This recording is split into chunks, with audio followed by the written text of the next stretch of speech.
This year has been the very worst on record for wildfires in Canada. Earlier this summer, smoke from fires in Ontario and Quebec blanketed skies across North America. Last week, the 20,000 residents of Yellowknife were evacuated from their homes. In the Northwest Territories, 70%, I'm going to say that again, 70% of the entire population has been displaced by the fires, along with thousands of others in BC. Each person within those enormous numbers has their own heartbreaking story of escape. Stephen Finkelman is a former president of the Beth Shalom congregation in Kelowna. He told the CJN about pleading with police to let him past a checkpoint so he could retrieve the 2 Torah scrolls still in his synagogue. The officers wouldn't let him through, saying it was just too close to the evacuation zone to be safe, and Finkelman had to leave the precious scrolls behind. Luckily, it seems the synagogue and its Sifrei Torah have remained safe so far. So, while there may be consensus around is or isn't there a climate emergency, the question of what Canadians and their government should do about it is certainly still open. This is the CJN Daily, sponsored by Metropia. I'm Zach Kaufman, and this is what Jewish Canada sounds like for Thursday, August 31st, 2023. Seth Klein is an analyst, professor, and the head of the Climate Emergency Unit of the David Suzuki Institute. And he spoke to the CJN Daily's Ellen Besner about his book, A Good War, Mobilizing Canada for the Climate Emergency. We originally aired this interview back in 2021, shortly after the Global Climate Summit COP26 wrapped up. Apart from the obvious reasons, I also wanted to re-air this conversation because Ellen mentions the remarkable story of Reuben Sinclair. At the time, Sinclair had just celebrated his 110th birthday. For years, the Jewish Vancouverite was Canada's oldest World War II veteran. Last week, Sinclair passed away at the age of 112 in Vancouver. That interview coming up.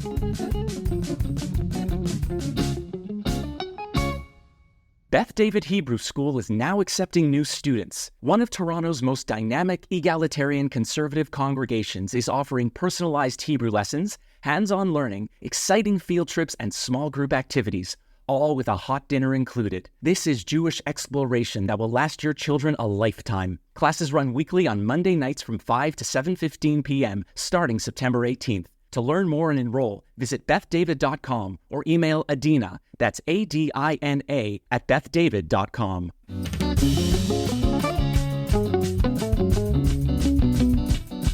Seth Klein comes from a family of peace activists. His father was a conscientious objector to the Vietnam War, which is why the family moved to Canada. And his mother, Bonnie Scher Klein, is a noted documentary filmmaker and disability rights activist. His sister, Naomi, is also an internationally known author. And Seth is a policy analyst, a professor, and he now runs the Climate Emergency Unit of the David Suzuki Foundation. He's also written a new book. It's called A Good War, Mobilizing Canada for the Climate Emergency. And he uses that word specifically, emergency. His book suggests the smartest thing Canada could do is for our leaders to mobilize the country just like happened during the Second World War. Coming up, Seth Klein will be here to talk about the COP26 conference, what it meant, and what you can do. But first, here's what's making news elsewhere in Canada right now. It was an exciting week for Reuben Sinclair. The Vancouver area man is 110 years old, soon to be 111. He's certainly Canada's oldest living Jewish veteran of the Second World War. And this past week, he was honored for Remembrance Day at Vancouver's Talmud Torah Elementary School and then by the Royal Canadian Legion. Sinclair was born to a Jewish farming family in Lipton, Saskatchewan in 1911. And when the war broke out, he left behind his bride, Ida, and a good secure government job, and he joined the Air Force. He was 29 years old. He's been telling his story now and doing media interviews with young people around Canada. Sinclair told the students he wanted to go overseas when he joined up, but the Air Force discovered he had flat feet, so that couldn't happen. Instead, he spent the war years in the control towers of Air Force bases, including in Saskatchewan, training pilots how to take off and land in the dark. Sinclair still lives in his own home with help. His wife passed away 25 years ago. The couple were generous philanthropists and community volunteers. Seth Klein didn't attend the Glasgow conference in person, but he was watching it carefully from his home in Vancouver. And Canada made some important pledges. So was COP26 a success? Seth Klein joins me now from Vancouver. So, Seth, we're talking and the confluence of two very timely events. One is Remembrance Day, and one is the end of the COP26 climate talks. How perfect a storm or parallel for your point of view about why there is an emergency in the climate, no? My book is about mobilizing Canada for the climate emergency, but it is entirely structured around lessons from the Second World War. And as someone who cut their teeth politically in the peace and disarmament movement in the 80s, much to the surprise of myself and many, I wrote a war story, as you did. And it gave me new appreciation for the role of Canada in the war, a new appreciation, not just for what happened on the battlefront, but the book in particular draws on the experience of Canada on the home front and this incredible ramp up of military production to meet that emergency moment as an inspiration for what we now have to do in the face of the climate emergencies. You mentioned it as a climate emergency, and I think that's one of the key things that we should talk about, and that is the terminology. Words are important. Well, I certainly consciously use the terms emergency and crisis rather than the climate change is a technical term, and I mean it describes what's happening, but there's something about it that's a bit sanitized and doesn't convey the scope of the gravity of the crisis that we face. So I think that language matters. After the summer we've had, there can be no doubt we face an emergency. Here in my province, there was a week in June in which we lost 600 people in a week, mostly lower income isolated seniors. That means it was the most deadly weather event in Canadian history, by the way. And British Columbia lost in that single week about a third as many people as we've lost in the entire pandemic. Elsewhere in the country, it was droughts and flooding and wildfires and torrential storms. And this is just a taste of what's to come. This isn't the new normal. It's going to get worse. And even, when we think about the experience we've all had in the pandemic, at no time in Canada did it disrupt our food and water systems the way the climate crisis will. Your book came out as the pandemic hit. Right. And, there are a lot of things in your book about leadership and about mobilization and retooling of companies. But maybe we should fast forward now to today where that happened. Yes.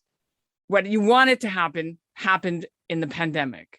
In many respects, our pandemic experience just reinforces the thesis of my book, which is that when leaders actually recognize emergencies for what they are, remarkable things are possible.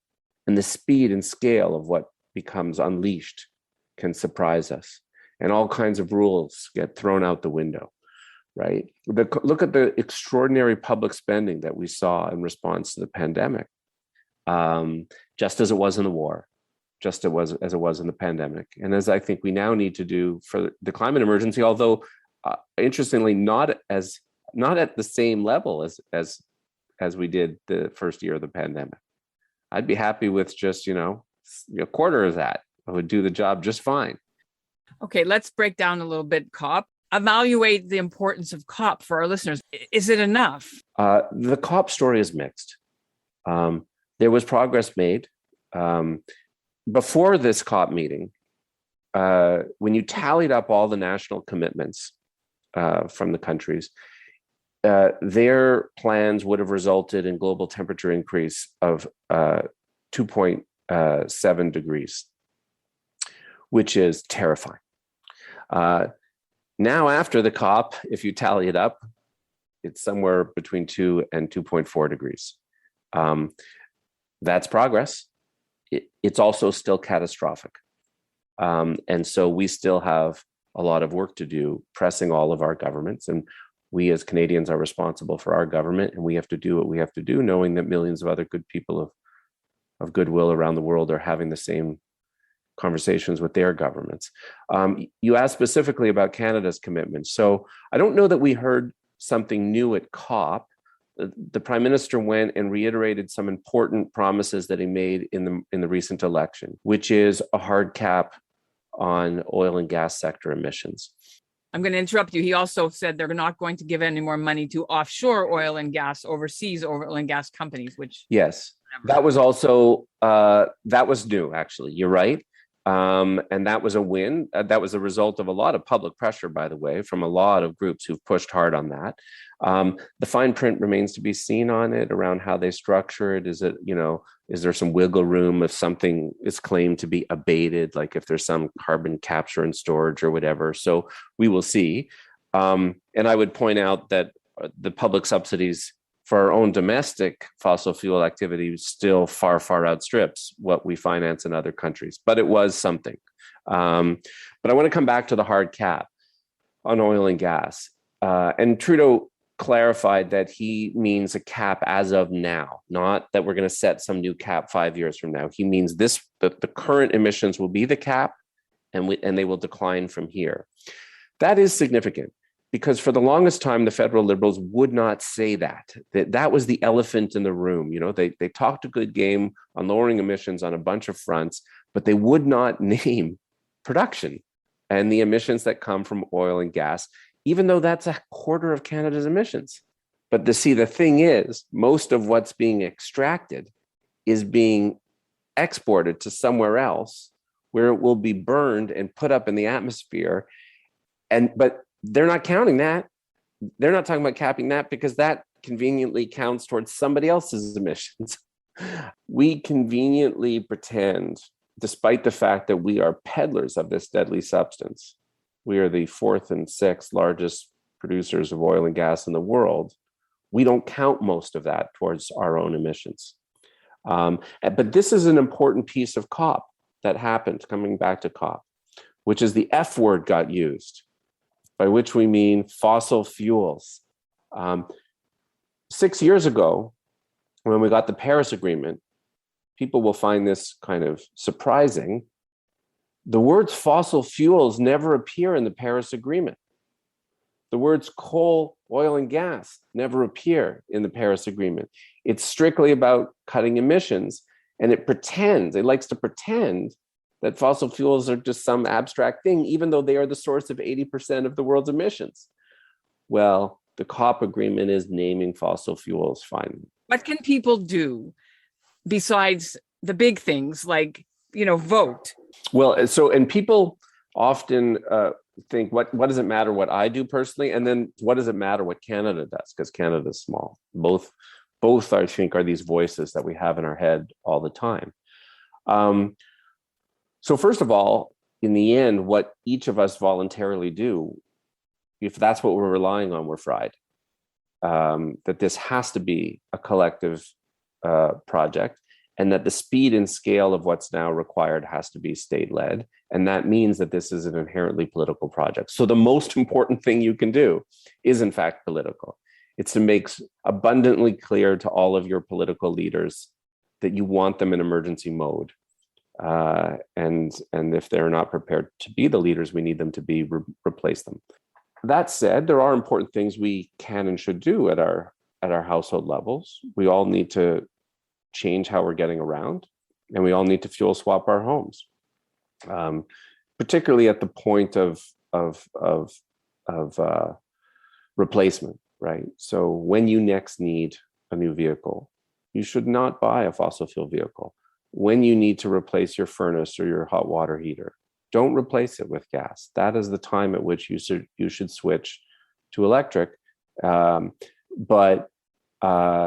that needs to happen urgently, and we need government supports to encourage it. People know what to do. The technical solutions are there. Right. So I guess the thing is, no more flights to Florida. Stop, buying big RVs and stop, taking cruises. And this is something that hits our listeners. Stop driving to shul. Things like that. Stop wasting. Well, the driving, when we say the technical solutions are there, the technical solutions for our buildings are there. The technical solutions for the bulk of how we get around, certainly within our own communities, are there. The one piece that remains challenging is the longer the longer travel, certainly by ship and by plane. And we are going to have to do less of that.